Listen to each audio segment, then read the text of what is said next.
I'm Allison from MuchMusic.com, and I'm here with half of the Midway State. I'm the leg. I'm the other leg. Hi. Lovely legs with us, Nathan and Danon. Big day for you guys. Yeah. Album comes out today. That's right. Biggest. It's the biggest day. Sophomore album. Big deal. Yeah. Paris or India. You're from neither, so tell me about the name. It's the title track on the record, and it has to do, Paris or India has to do with this point that we all kind of came to in our lives amongst the process of this record, where, and a lot of my peer group and the culture were around, where you sort of finish those train tracks that guide you along your life, and you reach, your early or mid-20s, and you're left with a big decision in front of you, or a lot of big decisions. So it kind of relates to that.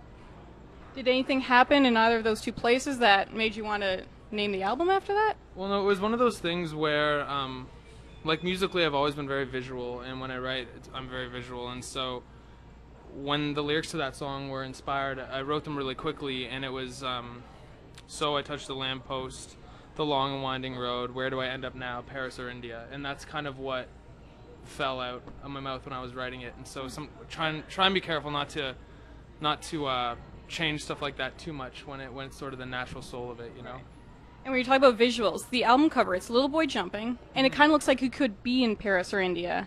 Is that, or Brazil or Argentina. Is that the idea? It's kind of hard to tell where he is? Well, I think when we were talking album artwork in the studio, it was like we were looking through a bunch of photos and we were trying to find the right vibe, and cause we were pretty far into recording at that point, so we had a pretty good gauge on how the record was sounding, and something about that photo just felt like it looked like it sounded, and so it was that easy. So there's a sense of innocence in the picture, and a sense of innocence in the boy, and again, for all of us, it's a coming of age record, and it was really important for us to accentuate the childlikeness of it still, and the innocence that's in the record.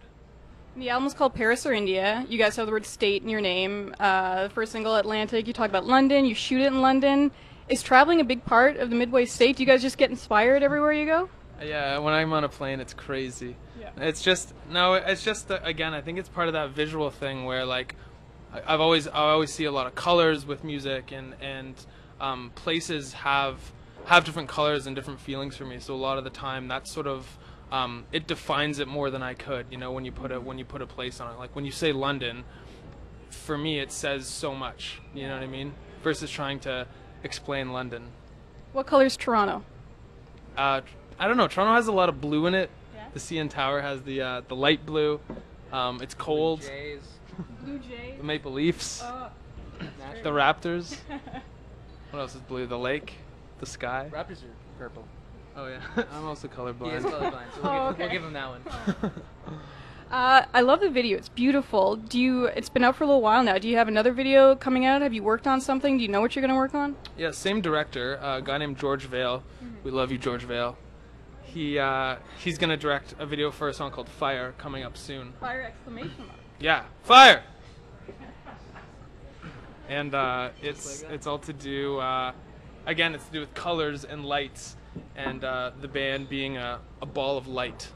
So you'll have to see it, but it's going to be dope.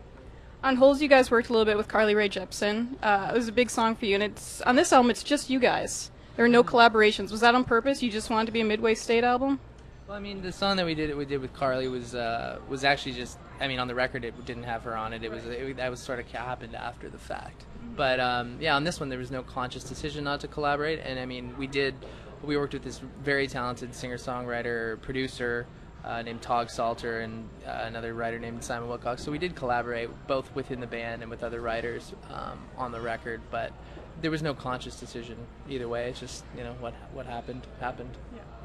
We don't have very many friends either, so. I think you will after this album. It's amazing. It's going to be a really big album for you guys. Thank you very much. And of course it's July. It's hot as can be outside. You guys are playing festivals. You have Hillside on Friday. That's right. The big thing in the news this week, of course, was the Ottawa Blues Fest and the stage coming down. Is that a scary thing when you go into big festivals and there's so many people? Safety factor?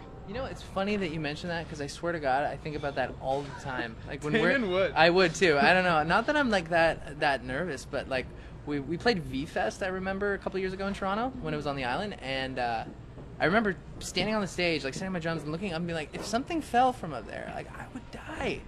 So I do think about that often. Luckily, it doesn't happen that often. They're professionals working hard day and They night. get paid the big bucks. Oh yeah. Or they get paid the big bucks to keep it safe. Yeah.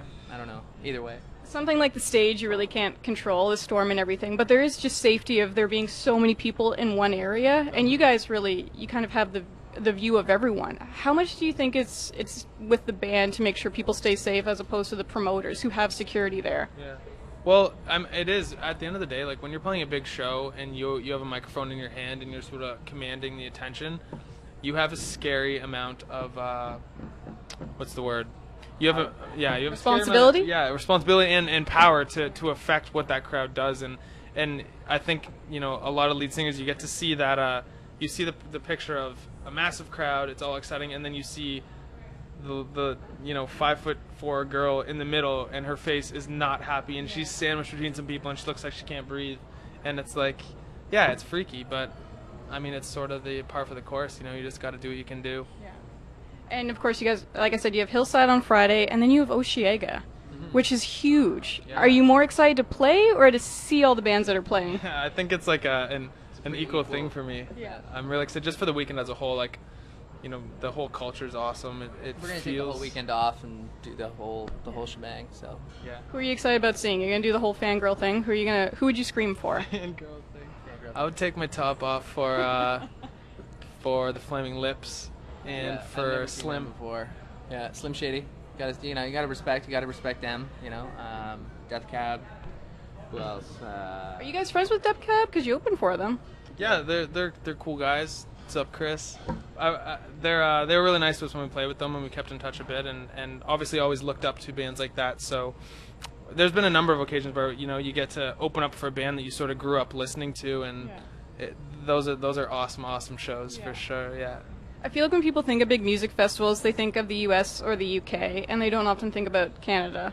And Osheaga seems to really be putting Canada on the map. What is it about Canadian festivals that you think are different from the rest of the world? Or is there something that makes them different? To be honest, I haven't been to festivals all over the world. I've been to Canadian festivals, I've been to a few American festivals, but for the most part, I think it's to do with the festivals that we go to, like the more alternative music kind of festivals. I think it's a pretty consistent culture from Glastonbury to something like Osheaga. It's like, I don't know. Once you're there, like the culture is very obvious, and I think actually in 2011, amongst young people, that whole festival, hippie kind of alternative culture is bigger than ever. So it's really fun to be a part of. And we were talking a little bit before this about the MMVAs. Did you guys talk to Gaga? In passing, she was, doing a bunch of press, as were we. Yeah. But yeah, I mean, go Gaga, you're killing it. Why did you guys not release Don't Give Up? It kind of happened naturally. I mean, we worked with her a couple of years ago, and the song just kind of coalesced and happened, and then there were plans to put it out, and before that really happened, it just ended up online, and she got really busy, and we got really busy, and the next thing you know, it was like floating all over the internet, and that's just kind of how it came to be. It's almost like, in today's day and age, you put something on the internet and it is released. Yeah. Like Not that we could've. didn't, just for the record.